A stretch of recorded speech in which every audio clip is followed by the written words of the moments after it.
Mike. I'm Brad. And this is Ministry Chemistry. Neutron, proton, mass effect, lyrical oxidation, your irrelevant mass spectrograph, your electron volt, atomic energy erupting as I get all open on pow. Here we go. Welcome back to another episode of Ministry Chemistry, where today we are going to continue in this sports conversation because it was good last episode. And the best part about listening to Ministry Chemistry, you don't have to listen in succession. You can just listen like popcorn style. And for Just anyone, pick and choose. for anyone who was slightly bored with like us talking about our favorite sports teams, it is a different context. Oh, yeah, of today's sports different. this time.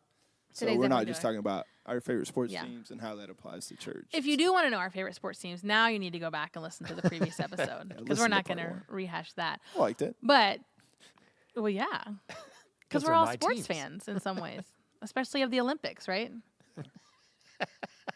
Yeah. So here's a question. As youth ministers, what is your biggest pet peeve about youth in sports when it comes to like a church perspective? And then what's the thing you like the most about youth in sports?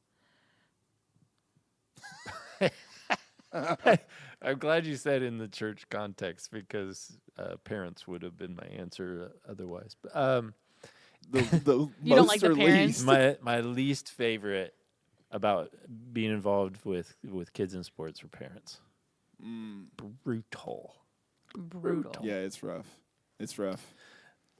My least favorite thing about kids being in sports is the fact that they disappear for long stretches of time, because we never, unless we have their schedules and are able to get to some games outside of youth group times, we just don't know what happens to them. And they're not connected in any way, shape, or form. And then when they come back, it's almost a, hey, how you doing? What was your name again? Kind of thing. You're relearning how to talk to you have to talk to every kid differently. Sure. And so relearning who they are and getting that conversation started again is difficult. So just having them gone is my least favorite. My most favorite is the fact that I do get to go see them play, and when they're involved in anything, I love going and I love watching them do things that they love to do. Yeah. And it just it's the good stuff. Mike, what about you? Same answers? Yes, similar. I'm processing. I love watching them do things that they love to do. One of the things that's heartbreaking to me is they don't love any kind of church context, even remotely as much as they love Oh, yeah. Sports. sports. Unless it's Yeah. a trip. Sports is their religion. Interesting. I was thinking, it's not a least favorite thing, but it is an interesting observation.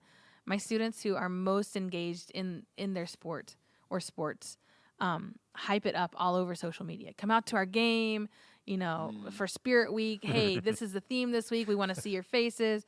I mean, it is, I would pass out if they did that for youth group. right? There isn't, hey, hype it up. It's our winter retreat. We want to see your faces. Like, there's not the invitational hype around it that there is for, so you're right, for their sports context. I mean, they are sold out, all in, pumped up.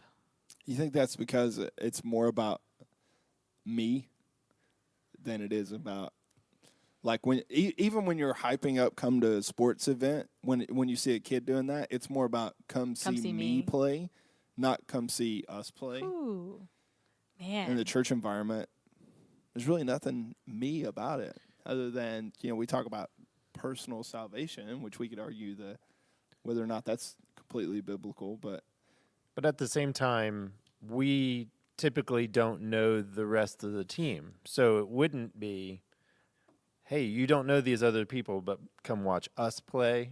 It's, me, you care about me, come see me. yeah. Yeah, because Andy Stanley preached a sermon a few weeks ago where he was giving his congregation tips on how to invite to church. Like, if you struggle with that elevator speech, we're going to give it to you. We're going to let you know how to just have the conversation. We're going to give you your inroads for invitation. And one of the things he says was just invite someone to come sit with you. Oh yeah, don't worry about all this other stuff. Just come sit with me. There'll be a seat next to me. So similarly, right? Like to a winter retreat or to a camp or to a Sunday night. Yeah. Hey, I know you don't know all these other people, but come with me. If you care about me or you want to spend time with me, this is important to me. But you're right, Mike. They're not on display in a way that then, if I might, later they'd get affirmation or acknowledgement or built up. Like, dude, you did so well. Like, that's not going to happen after youth group.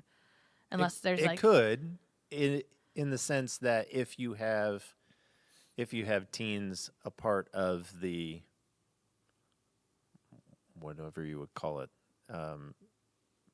putting on the message or a part of speaking that night, or singing or leading the small group or activity or something, right? Students in leadership. Yeah, you're right. And then they could get some affirmation. Hey, friends, I know you don't normally come to our youth group, but I'd love you to because I'm speaking this time. Speaking tonight or something. Yeah. But how do you, is it inevitable? Like, that's my question. Is it inevitable that you're not going to invite people to church like you do to sports, whether you're playing in them or you're a fan? Is that just the inevitability of the culture that we live in? Inevitability. The me culture. A little bit. Yeah. Like, I very much believe in the youth of today, and I don't think they're the church of tomorrow, and we've talked about this. So I don't want to say they're incapable of it, but I am curious. Are they capable of? Have you met a student who gets as hyped for church as we see students get hyped for sports or band or musicals or, I don't know about as hyped, but a huge sign of growth is I've seen kids start to carve out time in their schedule, their sports schedule, to be a part of church/youth group. Like we have a girl right now, basically, who's gone to her band director and said, "Hey, I'm not going to be here every other Wednesday," and she's told me I'm going to be at youth group at least every other week. I can't be every week, but I've made accommodations to alternate. Yeah. To me, that's a huge sign of growth. That is. It's like, okay, I'm at least going to prioritize church and youth group to some degree, even if it's a 50-50 balance. And isn't that a learning curve that families can help instill and set the tone for? I would go further than help instill. Demand, require? I would set the example. Like, you asked what I hate or like least. I feel like I've used the word hate a lot today. You've been a little bit negative, Mike, but that's okay. Yeah, no, I don't know why.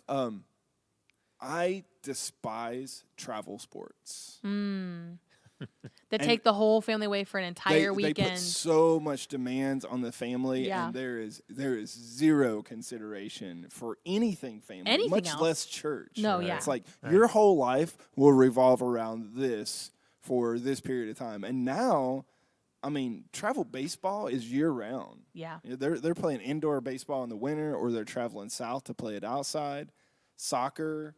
And you're gone from Friday through Sunday. Yeah. And hotel stays and out to eat and I just have nothing good to say about it, to be honest. And here's maybe someone could convince me otherwise. Well, and here's the real question. And someone might take offense to this, and I really don't mean it judgmentally. I'm sincerely asking, why?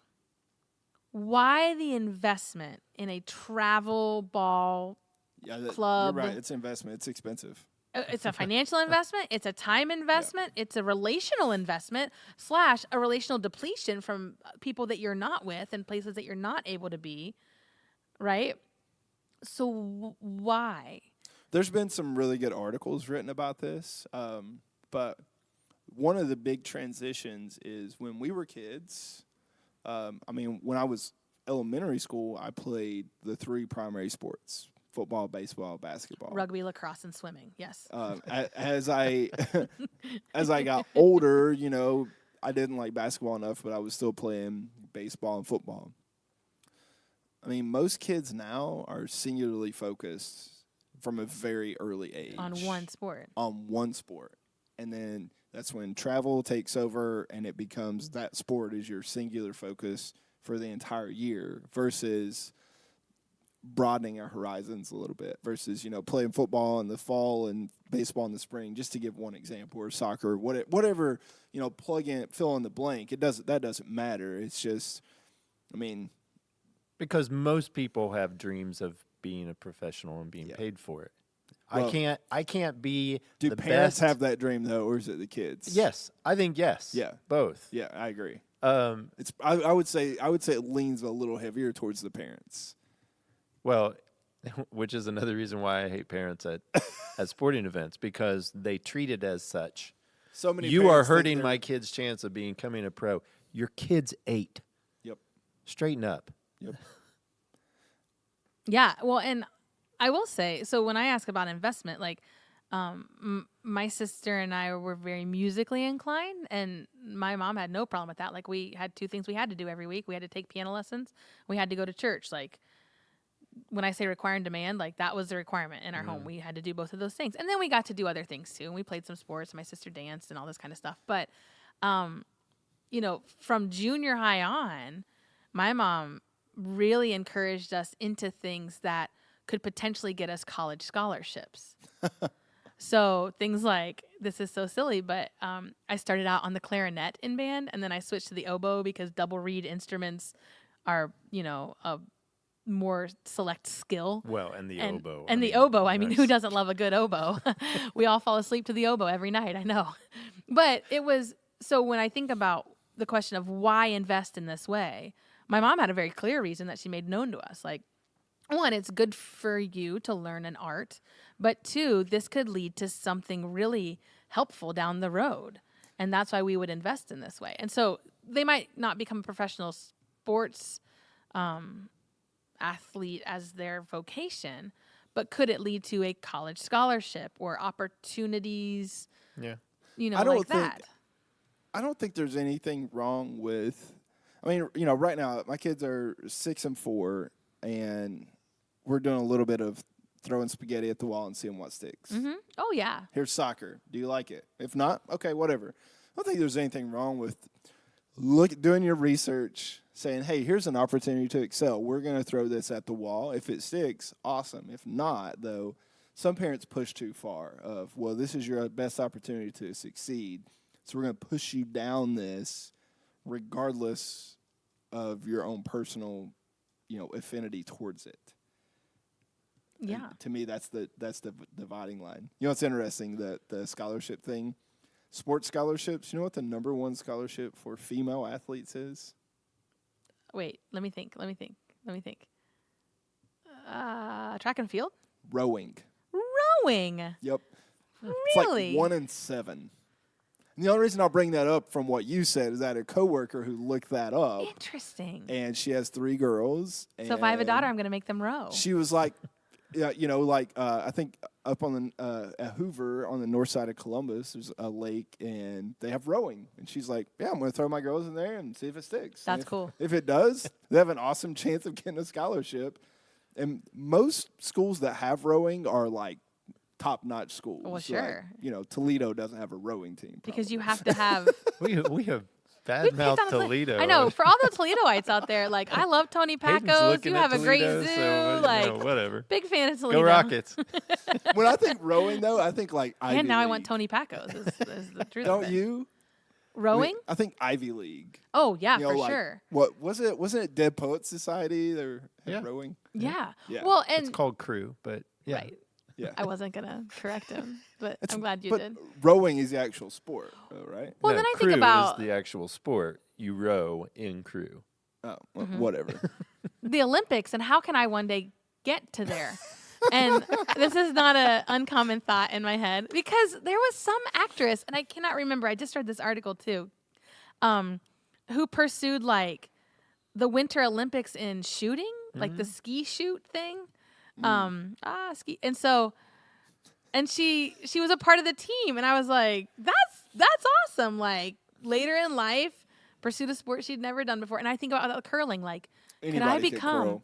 a curling I champion? curl? Yeah, you could. Absolutely, you could. And then could I go to the Olympics? Like that's my ultimate, right? Besides being a radio DJ one day, to be All right, in would the you Olympics. be the? I don't know the terms. Would you be the thrower or the sweeper? No, the thrower. What's the thrower called in curling? Actually, you rotate throwers, so Yeah. Okay. Yeah. But anyway, Is it thrower though? Is that the proper terminology? I should know this. we but I digress. don't. Totally digress. So back to There are students and there are no sports. Sport scholarships in Students- curling right now. I bet you, in Canada they are. Well, and one of the things, yes, one of the things I've grown to not appreciate is the guilt trips that sometimes are felt by pastors or youth ministers about students or just families being in extracurriculars. It's just, it's mentioned as almost like you've prioritized differently, where maybe their relationship with the Lord is still just as strong. And I don't know if we should be guilting people about it, is kind of my frustration there. Because I kind of feel bad for the people. Like maybe they're trying to do what's best for their family, and maybe in the car rides there and back, they're doing family devotions and having deep theological conversations. Well, and that's a worshiping to, to me that's a personal or family devotion, because I think we see in some contexts sports or whatever extracurricular, it becomes the idol. yeah. There's the sim mark, of it's not just, well, we've missed a lot of church or we've missed a lot of youth group because it's been a busy season, as we like to say. This is obviously the first priority in our life, and church falls way down here. Well, when Not just a church, regular but- attender comes 1.4 times a month, Yeah. then Which is nuts, which is crazy to me because it's regular because you show up once. You show up 12 times a year. That makes it regular. Yeah, and as someone who wakes up on a Sunday morning and would feel weird about not attending church, I really would, and it's not a mark of I'm better or worse than or anything like that. It's just it would be a missing piece of my week. But that's the prioritization mark. Because like we talked about before, most of us would think nothing of going on vacation and not going to church. Right. Or if we went on an extended I go. vacation. Well, I don't whether you go go to or church not, on I'm just saying, vacation. like, And I don't care. mean, and everyone like, who's listening can judge me. we're going on vacation soon, and we're gonna miss church. We're gonna miss youth group and church in the same week. Wait, And are it's you like, going to pull your kids out of school to go on vacation? Yeah.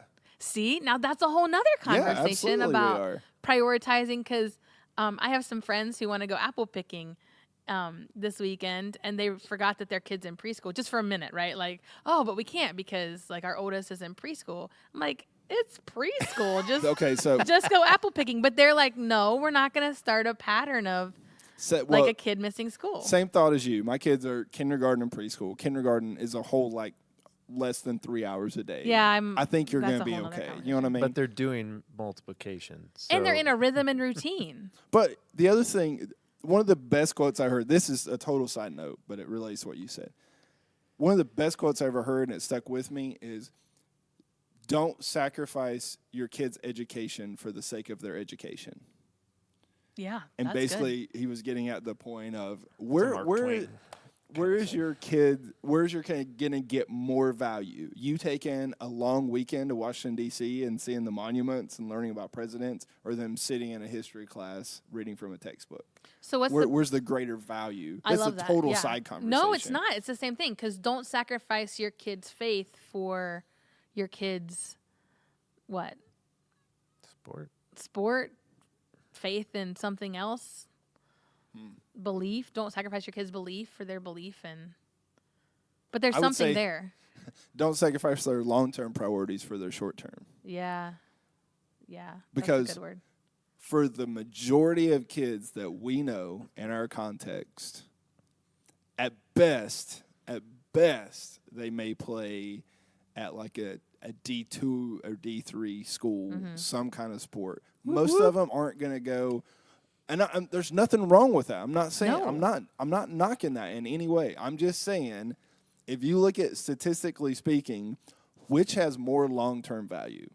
And it's okay to have hobbies and to love sports and to, my goodness, be physically active and be a part of a team. Yeah, And there's so sure. much team teamwork and practice and all the components that are a part of sports can teach you about all good things. doing well in this world and the parallel to Scripture, right?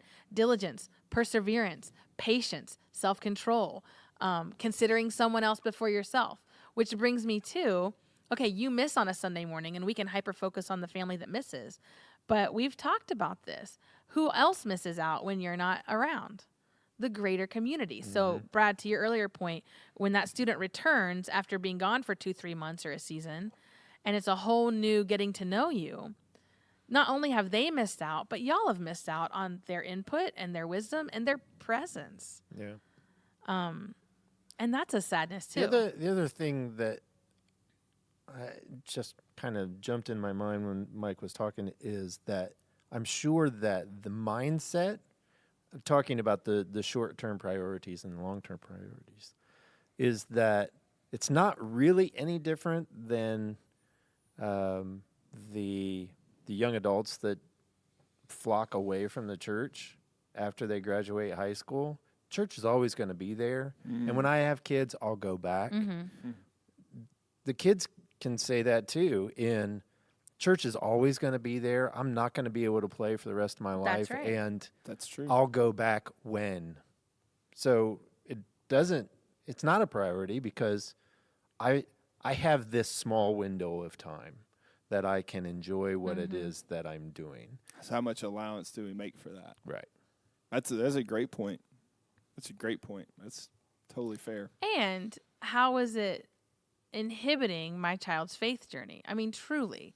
Like, if you are a family that doesn't rely on the church for the discipleship of your children, that churches or youth group, let's say, and we might not like to talk about this, but youth group is supplemental to what's happening in the home or happening in the larger family unit, then youth group might not get the priority that we would hope it would get. Now, the larger church context, I think, is different, but youth group is meant to be the church context for teenagers, right? Or is it not? Yeah, bro. I'm thinking about what Brad said. That is such a good point because I've practiced that. Or I've practiced the opposite of what I've preached. Like, I would totally be adamant about, hey, you should, at least to some degree, you should prioritize being a part of the church or youth group community. You know, even if it's, I'm going to miss band or football every other week to be a part of the youth group every other week. I'm going to balance that out. I would totally preach that. But at the same time, I've had the young adult kids who walked away completely, and I try and stay connected to them, not preaching at them, hey, you should come back, but just letting them know we haven't gone anywhere when you decide it's time for you to come back. And are you getting an opportunity to continue to live out your faith, or are you walking away from your faith as well? Are church and faith synonymous in that regard? That's a good debate. I don't think they're synonymous, but I don't think that you get to choose one over the other. Oh, I don't either. So, yes and no. Well, and so I got to teach a few weeks ago to our church about the importance of presence, and all of this came into play. Prioritization. I talked about extroversion, introversion, and if you're an ambivert, and so how you relate to others and how we can use that as justification to not necessarily engage because, well, I'm an introvert and that's just exhausting to me. But aren't we called to something maybe outside of ourselves, right? And so when talking about that, one of the things I didn't say, but I was, because I just couldn't figure out how to work it in, was there's no biblical requirement for you must be in church every Sunday. This is not a salvific issue. Like, you must be present at youth group, you must be present at church more than 1.4 times a month or whatever it is. That doesn't save you, right? However, you want to fill in the however? No, I was just waiting for you where you were going to go. Yeah, So however however, was going to be there. there would be a question mark as to your allegiance to Jesus if you don't show up to the church. Well, I think it's John chapter 13. By this, They will know. they will know that you're my disciples, that you love one another. How can we love one another outside community? outside the community of the body of Christ. Because Jesus is saying, I mean, he says a lot of things about like, by my teaching, by my commands, by how you interact, by how you live out community. But that's not, he's saying those things to the church. He's not saying, by this they will know you're my disciples by how you are with your neighborhood community, at the backyard barbecue. That's part of it, sure, but it's more about the church and the community of the church, how we are as a lamppost to the outside community. And we miss that because, yes, we are to be to strangers and to orphans and to widows, and those are strategic groups called out. But when you read about the early church, people were drawn to the early church because the early church was helping one another, and the one another's were already believers. And so people who didn't believe came and were attracted. It wasn't we're helping one another as in some sort of socialistic, everyone in our presence will help. Now, if you were drawn to the church, you were a part of being fed and clothed and cared for. But you had to first come to the church, right? The church wasn't necessarily walking outside the wall saying, free food, free clothes, free all this for all. And so similarly... Well, I think about those things in the sports context. When you get, let's say, a soccer team together, yeah, you may have some like different races on a team, but generally, a boys soccer team, they're pretty similar. Like, in interest and body style and socioeconomic status. Yeah, there's so many similarities that have drawn them together beyond just their love for soccer.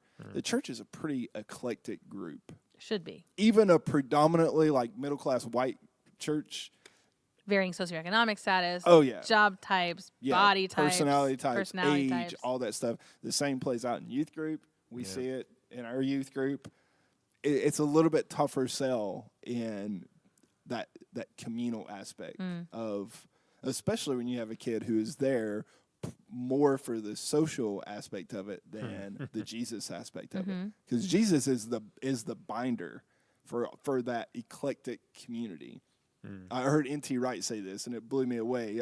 But he made a great point. He's like, one of the lampposts of the church is that this unity shouldn't exist amongst such an eclectic group of people. And yet There's it does. nothing that unites us Right. outside of Christ himself. Yeah. And so on that note, we're going to ask you, how do sports or extracurriculars or personal interests play into your prioritization of your days, your weeks, your family, you as an individual? Where does church fit into that, and why? What's the investment that you're making now that has long-term or short-term benefits or consequences to those around you and to you? For Ministry Chemistry, I'm Renee. Still, Mike. And Brad. Go Bucks. We'll see you next time.